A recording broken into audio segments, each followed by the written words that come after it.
Good morning. It's a beautiful misty morning this morning. Switching over to wool today after get a shower, because it could be quite a while till I get to shower again.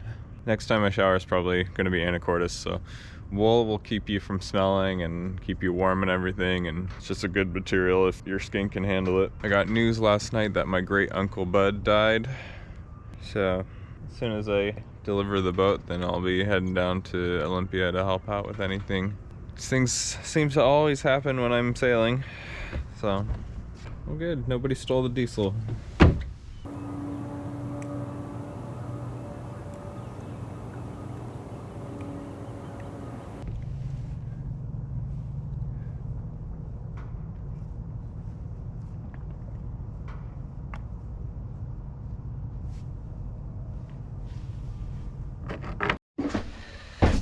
Well, Sally brought the drone down from Marysville because I left it in the car, and I set it up on the dock here, and I told it to take off straight up, and it took off straight sideways and hit the boat and went down there.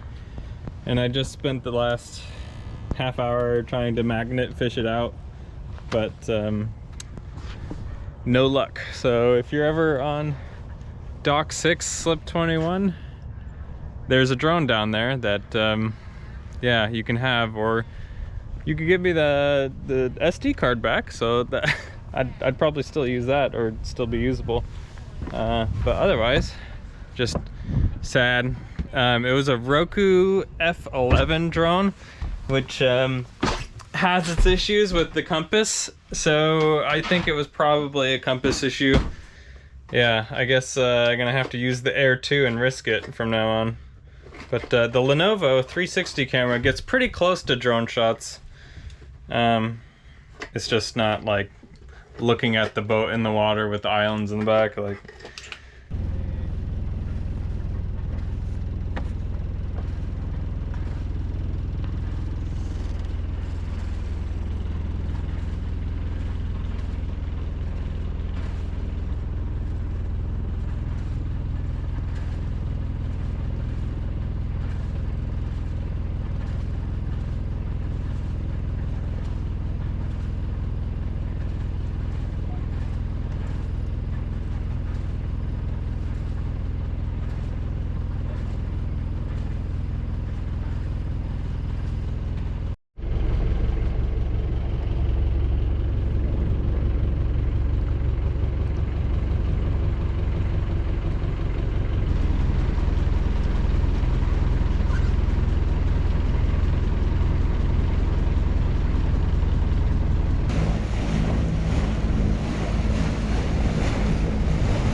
crabbing season just opened, so we've got all these crab pots around.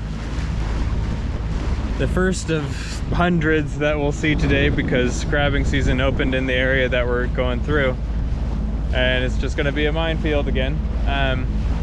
If you're a longtime fan, you'll remember coming back from the San Juans that we were dodging crab pots in the same area, except we were over there when we were this far south. If you're just joining us, we're delivering this boat to Anacortes. I bought this boat. It's a Seafarer 36, 1969, built in New York. And the reason why we're motoring and not sailing is because the chain plates look awful.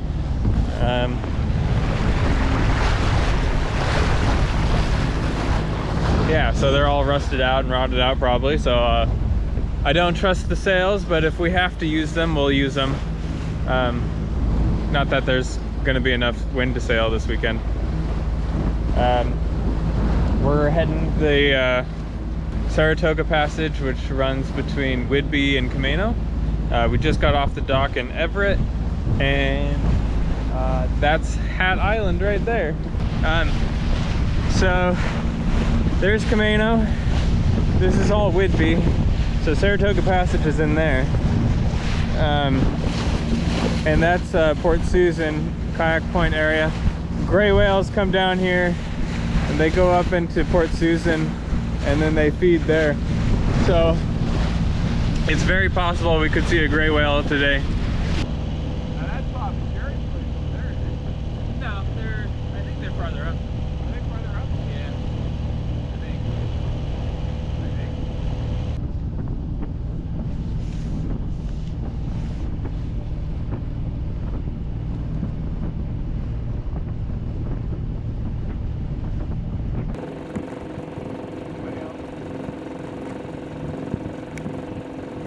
Wow.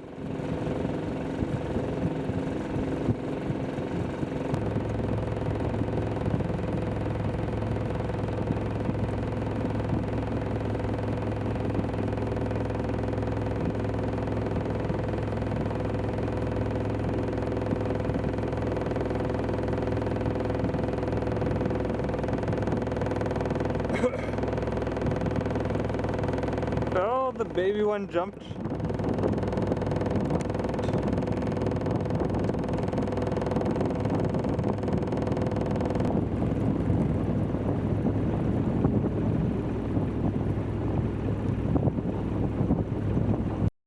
Wow, so right now we're at the southern end of Camano, between Camano and Whidbey, and there's a group of orcas over close to the beach there.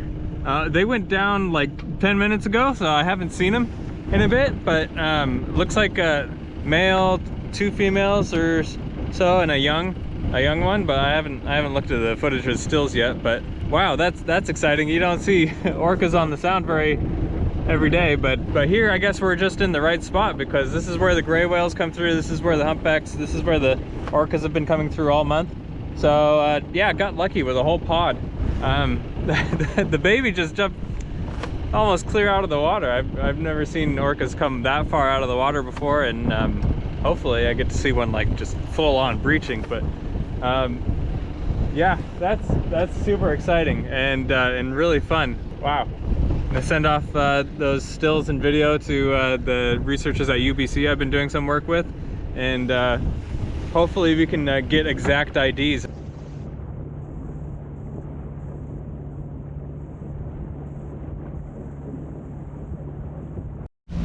One thing that's way better on this boat, being a full keel, 17,000 pounds, is that a wake like this would like destroy my old Newport. But on this boat, hopefully, it's not gonna do anything. Jeez. All right.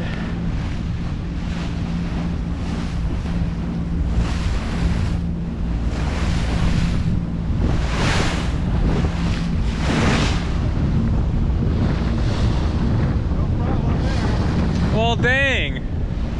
How am I supposed to get my thrills out here? It just powers through that stuff.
Like a huge float of coots right here. I thought it was a log. So I haven't seen any coots today yet. So I guess they were all hanging out up here. So tomorrow, we're heading around this island into the Swinomish Channel. Hope Island, our target today, is right there. There's a bit of bare patch on this side. Down there is the Swinomish Channel. There's a boat beached along the edge. Kind of indicative of how freaking shallow this whole area is. Just that way is just a few feet of water.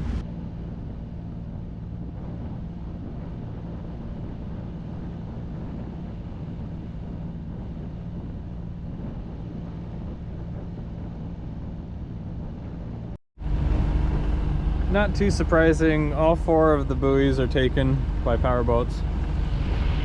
So we're gonna head over to Skagit Island, which also has buoys around the other side.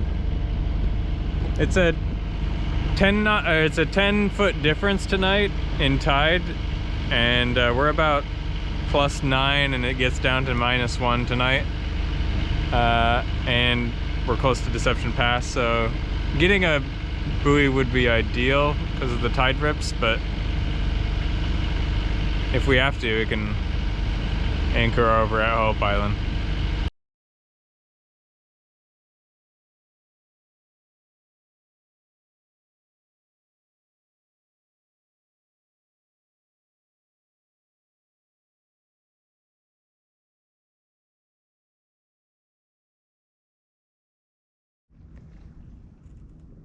Okay, we're pretty close to Skagit Island in about 17 feet 27. of water. 27. It says 27 on there? It says 37. Oh, it says 37? Okay, well, then we might actually have plenty of depth tonight. I guess it depends on which way the boat's turned. But yeah, caught it on the side I wasn't anticipating, and then gonna switch it over. Sweet silence. I gotta figure out where to pay.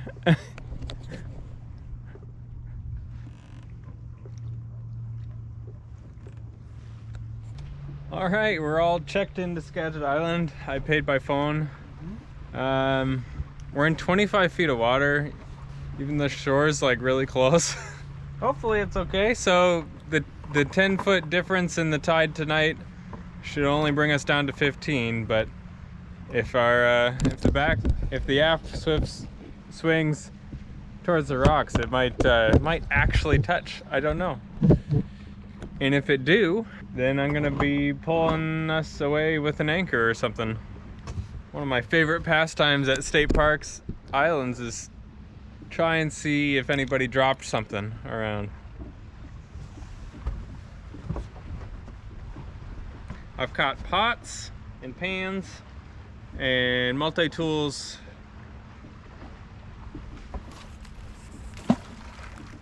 With varying degrees of quality because they're all rusted out. Oh, no. A rockfish. A rockfish, yeah. Nope, nothing. At Hope Island South, you can get like fishing hooks and stuff too. I'm surprised there's none here. There might be.